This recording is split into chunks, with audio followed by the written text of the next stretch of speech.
Halo teman-teman, selamat datang kembali di channel Alur Mimpi. Hari ini, kita akan melanjutkan kisah seru dari Regeneration Immortal episode 88. Tanpa berlama-lama, stay tune terus ya. Sebelum masuk ke cerita terbaru, yuk kita ingat sedikit kejadian sebelumnya. Seperti biasa, sebelum memasuki bagian cerita baru, mari kita kilas balik perjalanan Wang Lin sejauh ini. Di mana Wang Lin mulai mencium gelagat kurang sedap dari Liu Mei. Kedekatan gadis itu menyimpan rahasia tersembunyi yang tak seindah senyumannya. Hal ini justru membakar semangat Wang Lin untuk merebut kembali kekuatannya yang hilang. Alhasil, sebuah langkah nekat nan berisiko diambilnya, mengobrak-abrik sekte pemurnian jiwa. Tujuannya satu, memaksa keluar sang ahli alam transformasi jiwa agar berhadapan langsung dengannya. Wang Lin berharap, tekanan spiritual maha dahsyat dari ahli tersebut bisa menjadi katalis untuk memulihkan jiwa primordialnya yang terluka parah. Setelah mengamankan bendera emas keramat Gunung Pemurnian Jiwa dan mendapatkan giok sakti pengekstrasi jiwa, Wang Lin tanpa ampun menyerbu para ahli formasi jiwa. Sebuah pusaran energi merah mengerikan tercipta, mengguncang keberadaan sang ahli transformasi jiwa hingga memunculkan suara kuno yang penuh penantian. Akhirnya kau datang, Wang Lin. Lantas, bagaimana kelanjutannya guys? Mari kita mulai. Sesaat setelah suara misterius itu bergema, dari dalam salah satu pusaran darah pekat, muncul sesosok tetua berbalut jubah biru, rambutnya perak tergerai menyentuh pinggang. Dengan gerakan secepat kilat, ia sudah berdiri di hadapan 9 ahli formasi jiwa yang terkejut, hanya untuk memerintahkan mereka pergi dengan nada tak terbantahkan. Sang tetua hanya perlu mengayunkan tangannya, gelombang tekanan spiritual dahsyat menyapu area tersebut, otomatis membuat ke-9 ahli formasi jiwa membungkuk dalam-dalam sebelum lenyap di telan kehampaan. Mata Wang Lin berkilat penuh ambisi pertempuran. Namun, belum sempat ia bergerak, suara berat sang pria berjubah memanggil namanya, Wang Lin, seraya berujar bahwa ia telah menanti kedatangannya selama 2 tahun. Wang Lin lekat-lekat meneliti sorot mata penuh teka-teki ahli transformasi jiwa itu, merasakan dejavu akan aura serupa yang pernah ia rasakan setelah menyempurnakan bendera emas. Belum sempat benaknya mencerna makna di balik tatapan itu, suara lembut sang ahli berubah menjadi ancaman dingin.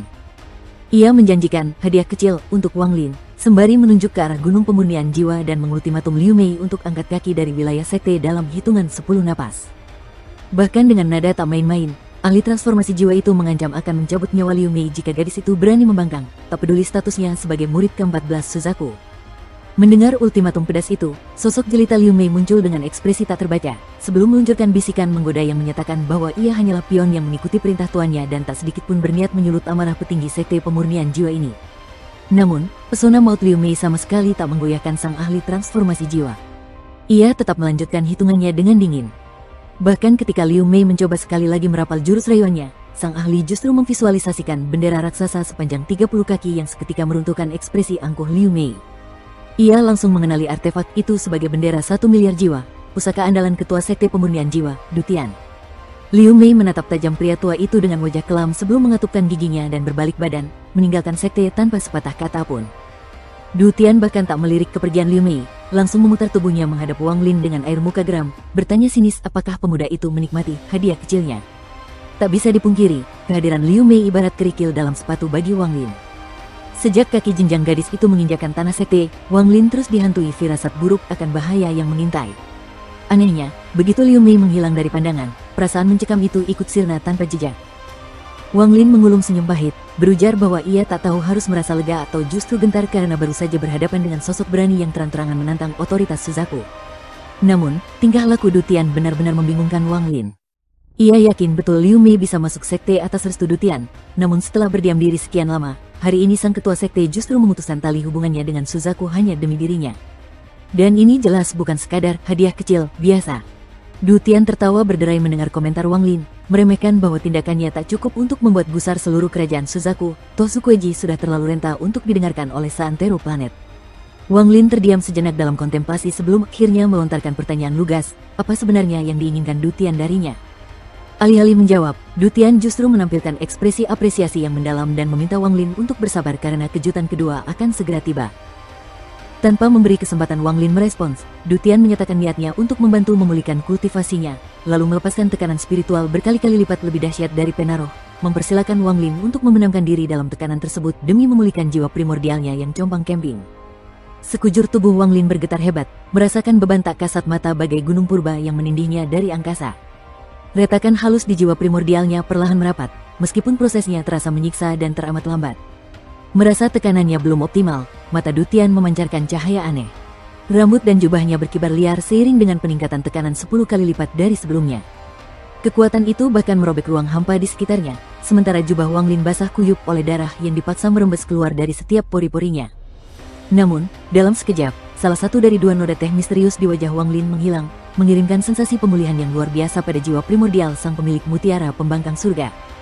Wang Lin merasakan dengan jelas fragmen-fragmen jiwanya mulai menyatu kembali. Kendati demikian, ia masih merasa tekanan ini belum cukup untuk memulihkan jiwanya sepenuhnya. Du Tian terkekeh melihat Wang Lin yang tampak tak gentar dengan tekanannya, lalu mengungkapkan bahwa ia bersedia membayar mahal untuk hadiah kedua ini dengan mengerahkan kekuatan spiritual surgawi yang telah ia simpan selama 2 abad. Tanpa ragu sedikit pun, Du Tian melepaskan energi terpendam itu, dan seketika Wang Lin merasakan kekuatan purba bagai hantaman pecahan langit yang runtuh. Tubuhnya bergetar hebat, dan jiwa asalnya terhubung kembali dengan kecepatan yang mencengangkan. Dalam hitungan 5 napas singkat, jejak teh terakhir di wajahnya lenyap tak berbekas. Tepat saat itulah, mata Wang Lin bersinar terang bagai 2 matahari kembar, dan ia tertawa lantang merasakan energi spiritual membanjiri setiap sudut tubuhnya.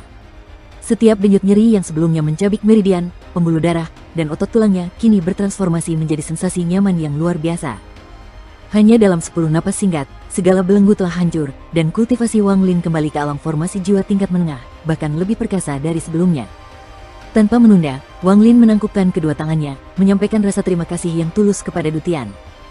Namun, Du Tian, dengan kekaguman yang semakin membara di matanya, justru meminta Wang Lin untuk menahan ucapan terima kasihnya karena ia telah menyiapkan hadiah ketiga yang tak kalah istimewa. Wang Lin menarik napas dalam-dalam mendengar ini.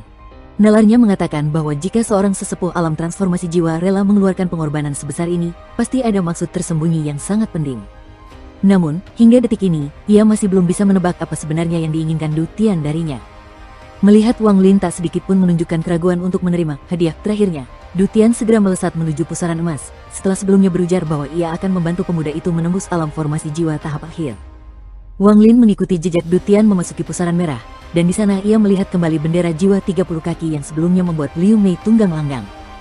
Du Tian menjelaskan dengan hikmat bahwa bendera itu adalah bendera 1 miliar jiwa, pusaka tak ternilai bagi sekte pemurnian jiwa. Bahkan, eksistensi bendera inilah yang menjadi fondasi keberadaan sekte hingga hari ini, sekaligus artefak yang memberikan Du Tian keberanian untuk menantang bahkan para ahli alam Ascendant. Kini, Du Tian akan memanfaatkan kekuatan jiwa yang tersimpan di dalam bendera untuk mendongkrak level kultivasi Wang Lin hingga mencapai puncak alam formasi jiwa. Oleh karena itu, Wang Lin diminta untuk segera mengambil posisi lotus. Tanpa keraguan sedikit pun, Wang Lin menuruti perintah Du Tian.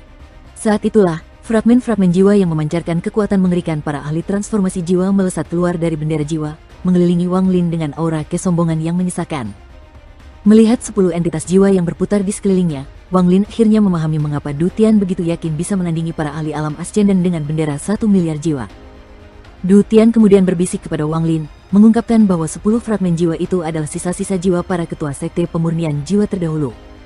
Sebelum menghembuskan napas terakhir, para pemimpin sekte akan menyerahkan tubuh mereka untuk diubah menjadi fragmen dan disatukan ke dalam bendera jiwa.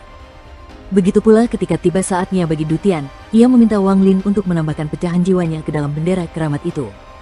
Jantung Wang Lin berdebar kencang mendengar permintaan terakhir Du Tian, seolah sebuah pemahaman mendalam mulai merasuki benaknya tentang apa yang sebenarnya sedang terjadi. Pada saat yang bersamaan, 10 fragmen jiwa memancarkan cahaya keemasan dan ungu yang intens sebelum menyerbu masuk ke dalam tubuh Wang Lin. Energi spiritual di dalam tubuh Wang Lin melonjak dengan kecepatan yang belum pernah ia alami sebelumnya dan terus meningkat seiring dengan bisikan Du Tian yang memintanya untuk mengingat nama-nama para leluhur sembari menyerap sebanyak mungkin kekuatan spiritual dari mereka. Dua kata terakhir Du Tian menusuk telinga Wang Lin, mempertajam tatapan matanya. Namun, Wang Lin tak mampu mengalihkan fokusnya dari gelombang energi spiritual yang terus membanjiri setiap inci tubuhnya. Sensasi menyegarkan bagai embusan angin musim semi menyelimuti tubuhnya, membuatnya merasakan energi spiritual di dalam dirinya mencapai titik kulminasi alam formasi jiwa. Meskipun wilayah kekuasaannya masih tertahan di tahap menengah, perlu diingat, para pemirsa setia, bahwa domain hidup mati Wang Lin ini memiliki keunggulan yang signifikan dibandingkan domain lainnya. Dengan kekuatan formasi jiwa tahap menengah, ia sudah mampu menandingi ahli puncak pada ranah yang sama. Walaupun untuk melawan ahli transformasi jiwa sekelas Li Yuanpeng, ia masih belum sebanding. Wang Lin menyadari betul bahwa Du Tian pasti akan meminta imbalan atas semua bantuan yang telah ia berikan. Dan karena ia telah memutuskan untuk menerima uluran tangan sang ketua sekte, Wang Lin juga tak akan setengah-setengah dalam menerima hadiah ketiga ini. Du Tian hanya menyunggingkan senyum tipis, mempersilakan Wang Lin menyerap energi spiritual sebanyak yang ia inginkan, yakin bahwa tubuh pemuda itu sudah mencapai batasnya. Namun, di luar dugaan, Wang Lin tak hanya menyerap untuk dirinya sendiri, melainkan juga menarik energi untuk tubuh utamanya yang masih tersembunyi jauh di bawah tanah. Membuat ekspresi Du Tian berubah menjadi keterkejutan bercampur kekecewaan melihat separuh kekuatan spiritual dari 10 fragmen jiwa lenyap begitu saja. Meskipun demikian, Du Tian tak bisa berbuat apa-apa karena sebelumnya ia telah dengan pongah meminta Wang Lin untuk mengambil sebanyak mungkin energi spiritual. Untungnya, Wang Lin bukanlah sosok serakah yang tak tahu batas dan menghentikan penyerapan, membuat Du Tian langsung menghela napas lega. Du Tian menarik kembali bendera 1 miliar jiwa. Sementara itu, Wang Lin berdiri tegak dengan tatapan dingin membeku ke arah negara salju. Dalam benaknya, ia bergumam bahwa setelah ini, saatnya untuk menuntut balas akan segera tiba. Tatapan sedingin es itu perlahan mencair ketika Wang Lin berbalik menghadap Du Tian dan mengucapkan terima kasih yang mendalam. Wang Lin juga menegaskan kesiapannya untuk melakukan yang terbaik jika Du Tian membutuhkan bantuannya. Senyum tipis Du Tian merekah mendengar ucapan tulus itu, seolah semua rasa kehilangan dan kekecewaan yang sempat ia rasakan sirna tak berbekas karena ia memang melakukan semua ini demi mendengar kata-kata tersebut dari bibir Wang Lin. Saat itulah Du Tian mengakui bahwa dialah dalang dibalik tersebarnya kabar bahwa Zheng Niu telah menghabisi nyawa ahli formasi jiwa di sektenya. Karena jika pemuda itu tak kunjung datang, maka Du Tian sendiri yang akan turun gunung untuk mencarinya. Baru setelah menjelaskan betapa krusialnya permintaan yang akan ia ajukan kepada Wang Lin, Du Tian pun melontarkan pertanyaan retoris, apakah pemuda itu tahu mengapa jumlah negara budidaya peringkat kelima di planet Suzaku tak lebih dari 10? Meskipun telah lama berada di bawah kendali kerajaan Suzaku. Du Tian membeberkan bahwa kerajaan tersebut memiliki 6 sekte utama saat pertama kali menginjakkan kaki di planet ini. Dan para murid inti dari ke-6 sekte itu diberi kesempatan untuk mendirikan negara budidaya, di mana sekte pemurnian jiwa menjadi salah satunya. Namun, setiap kali sebuah negara budidaya hendak menapak ke peringkat ke-6, kerajaan Suzaku akan melancarkan tekanan hingga negara tersebut kembali merosot ke peringkat ke-5 biasa. Nasib serupa juga menimpa sekte pemurnian jiwa yang telah 3 kali kehilangan kesempatan untuk berkembang menjadi negara budidaya peringkat ke-6. Baru setelah itu, Du Tian menuturkan betapa impian untuk menjadi negara budidaya peringkat ke-6 telah menjadi obsesi para leluhur sekte terdahulu. Dahulu kala, mereka bahu-membahu agar kerajaan Suzaku berhasil mencapai peringkat ke-6 dan mendapatkan hadiah berupa planet Suzaku dari aliansi budidaya. Namun, ketika mereka harus berjibaku melawan klan peninggalan abadi dan menelan banyak kerugian, termasuk kehilangan para ahli alam Ascendant, kerajaan Suzaku justru menciptakan Gunung Suzaku sebagai pusat kendali utama planet, sekaligus cara untuk menekan negara budidaya lain agar tak mampu melampaui peringkat kelima. Wang Lin hanya bisa terdiam dalam lamunan, mencoba menghubungkan semua kisah Du Tian dengan dirinya sendiri. Sebelum kemudian ketua sekte pemurnian jiwa itu mengungkapkan bahwa Wang Lin adalah salah satu dari 4 kandidat yang dipilih oleh Yun Kueji untuk memperebutkan tahta Suzaku di masa depan. Kali ini, alis Wang Lin bertaut, bertanya-tanya siapa gerangan Yun Kueji karena nama itu terasa asing di telinganya. Saat itulah Du Tian mengeluarkan sebuah ukiran kayu yang menampilkan sosok pria yang sangat tampan. Meskipun penampilannya mungkin sedikit berbeda dari ingatannya, Wang Lin kini menyadari bahwa pria tampan bernama Yun Kueji itu tak lain adalah kakek misterius tanpa modal yang dulu memberinya topi jerami, masih ingat bukan?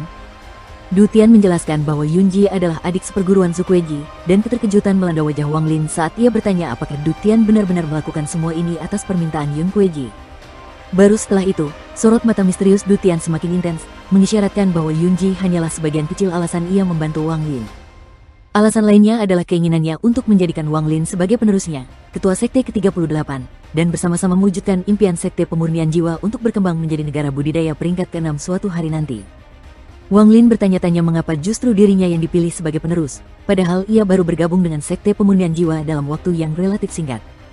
Saat itu, Du Tian menceritakan bahwa kakak seperguruannya, pemilik satu cincin darah yang telah tiada, memiliki domain penerawangan yang luar biasa. Wang Lin awalnya ingin menepis semua perkataan Du Tian sebagai omong kosong belaka jika sang ketua sekte mengatakan bahwa kakak seperguruannya meramalkan Wang Lin akan menjadi pemimpin sekte pemurnian jiwa.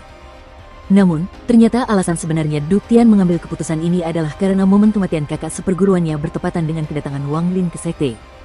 Du Tian menjelaskan bahwa sisa umurnya tak lama lagi, dan ia belum menemukan satupun sosok di dalam sekte yang layak menggantikannya. Wang Lin menggelengkan kepalanya, merasa kultivasinya masih terlalu jauh untuk memimpin sekte pemurnian jiwa menjadi negara budidaya peringkat ke-6.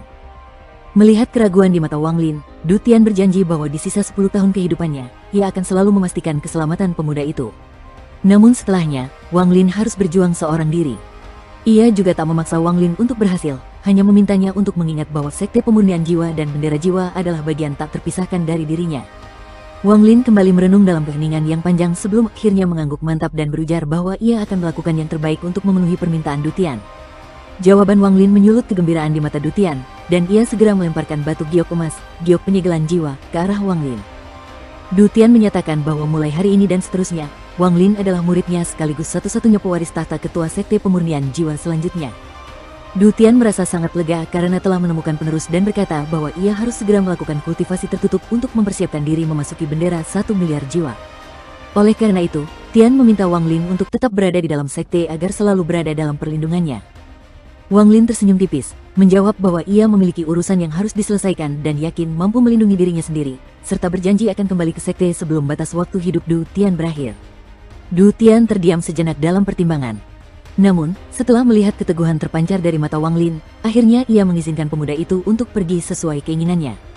Wang Lin dengan hormat menangkupkan kedua tangannya sebelum berkedip menghilang, meninggalkan sekte pemurnian jiwa dalam sekejap. Sebulan kemudian, Wang Lin tiba di lembah pagoda.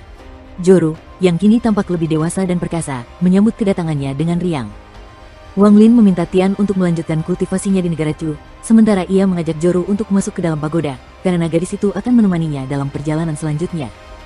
Setelah Zhou berada di dalam pagoda, tangan kanan Wang Lin membentuk segel misterius, menyebabkan pagoda itu menyusut dengan cepat hingga menjadi sebesar telapak tangan. Setelah memastikan Zhou aman, tangan Wang Lin kembali membentuk segel, memanggil energi dahsyat dari kedalaman bumi. Tubuh utamanya, yang selama ini terpisah, muncul dari bawah tanah. Kedua tubuh Wang Lin berjalan mendekat satu sama lain, lalu menyatu kembali menjadi satu entitas yang utuh.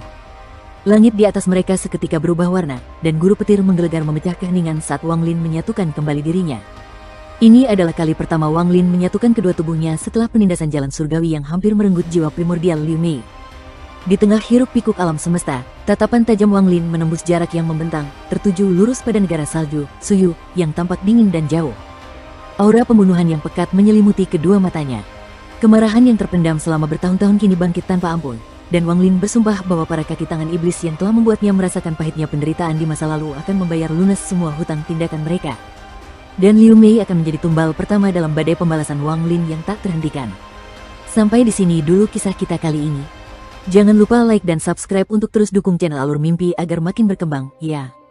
Sampai jumpa di episode berikutnya.